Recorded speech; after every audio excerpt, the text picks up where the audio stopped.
Assalomu alaykum kanalimiz kuzatuvchilari, obunachilari. Bugun sizlar bilan yangi loyihani boshlaymiz. Matematika IDC kitobini 2-qismida mana shu kitobdan biz hozir bir chekkadan yechimlarni ko'rsatishni boshlaymiz.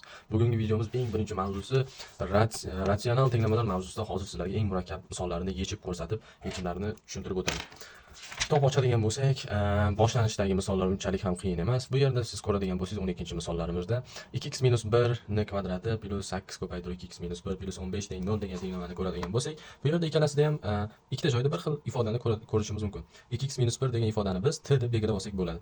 T deb belgilaymiz, t kvadrat plus 8t plus 15 teng 0 degan tenglama hosil bo'ladi. Bu yerdan biz t ni ifodani topib olamiz. T bizda kelib chiqadi. Biz 2x - 1 ni t deb belgilagan edik va uni qiymatlari kelib chiqdi. Endi o'sha qiymatlarga tenglaymiz. 2x - 1 teng -3, 2x - 1 teng 5 degan qiymatlarga tenglaymiz va bizda ifodalarning qiymati kelib chiqadi. Shu tariqa ishlaymiz. Quyidagi pastdagi misollar ham xuddi mana shunaqa tarzda ishlanadi. Endi keyingi betlarga o'tadigan bo'lsak, bizlarda ozgincha murakkabroq misollar ko'rinishi mumkin. Masalan, mana bu 33-misolga qaraydigan bo'lsak, bu yerda ozgina murakkabroq tuyulishi mumkin. Endi mana bu birinchi ifodani o'zini t deb belgilaymiz. Endi buni qaraydigan bo'lsak, yonida turgan narsa buni kasr bilan mahraji almashgan shakli. Buni esa biz 1 taqsim t deb belgilab olsak bo'ladi. Kasr bilan suratni o'rni almashib qoladi.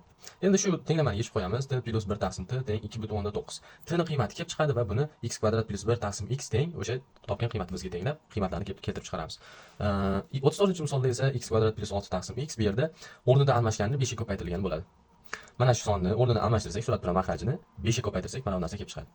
Buni t deydigan bo'lsak, buni 1 taqsim t ko'paytirib 5 deb belgilab olamiz. Yana xuddi o'shanday t plus 5 taqsim t teng 6 degan tenglama hosil bo'lib qoladi. Buni ham yechadigan bo'lsak, t kvadrat plus 5 teng 6t degan tenglama hosil bo'ladi. T kvadrat minus 6t plus 5 teng 0, t minus 5 t minus 1 teng 0, t1 teng 5 chiqadi, t2 teng 1 chiqadi. Endi 5 bilan 1 ni x kvadrat plus 6 taqsim x ga tenglaymiz va yana ikkitadan qiymat kelib chiqadi. Shu tariqa bu misollar ishlanadi. Keyingi misollarni ko'radigan bo'lsak, bu yerda yana xuddi o'shanga o'xshash misollar. Keyingi betni ochamiz.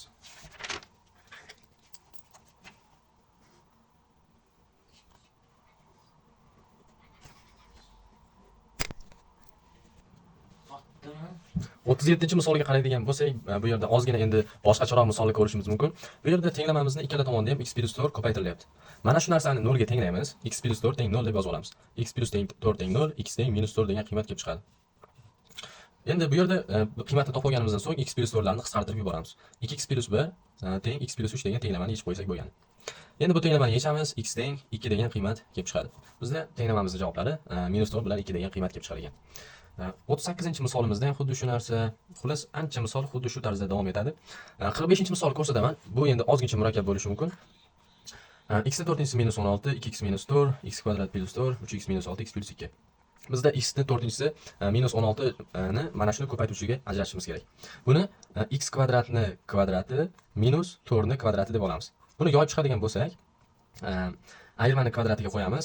X kvadrat minus 4, x kvadrat plus 4 degan narsa hosil bo'ladi. Endi biz x kvadrat minus 4 dan ham yana ko'paytiruvchiga ajratsak bo'ladi. X minus 2, x plus 2 deb yozsak bo'ladi. X kvadrat minus 4 ni, keyin yonidagi x kvadrat plus 4 ni ko'paytirib qo'yamiz. Endi shu narsani mana bu tenglikka qo'yib olib kelib qo'yamiz. X minus 2, x plus 2, x kvadrat plus 4, 2x minus 4 teng x kvadrat plus 4, 3x minus 6, x plus 2. Bizda x kvadrat plus 4 bir xil narsa ikki tomonda ko'paytirilyapti. X plus 2 yana bir xil narsa ikki tomonda ko'paytirilyapti. Mana shu ikkalasini biz 0 ga tenglaymiz va qisqartirib yuboramiz. X kvadrat plus 4 ni 0 ga tenglaymiz va x plus 2 ni 0 ga tenglaymiz. Va ikkalasini qisqartirib yuborib, oxirgi misolni yechib qo'yganimiz bo'lgan. O'shanda bizda 4 tacha javob chiqishi mumkin. 4, 5 yoki undan ham ozgina ko'proq javoblar chiqadi. Bundan keyin qisqartirib yuborilgani oddiy kvadrat tenglamaga aylanadi. Endi keyingi misolga o'tamiz. Bu yerda endi sal boshqacharoq misollar yana ko'rishimiz mumkin. Telegram kanalimizga o'tib, albatta obuna bo'lib qo'yishni unutmang. U yerda siz o'zingizga manfaatli bo'lgan kontentlarni topib olsangiz bo'ladi. Milliy sertifikatga tayyorlovlar, barcha videolarimiz o'sha Telegram kanaliga tashlab boriladi. Shablonlar hammasi o'sha Telegram guruhimizdan topsangiz bo'ladi. Kommentariyaga o'tib bemalol siz Telegram guruhimizga o'tishingiz mumkin.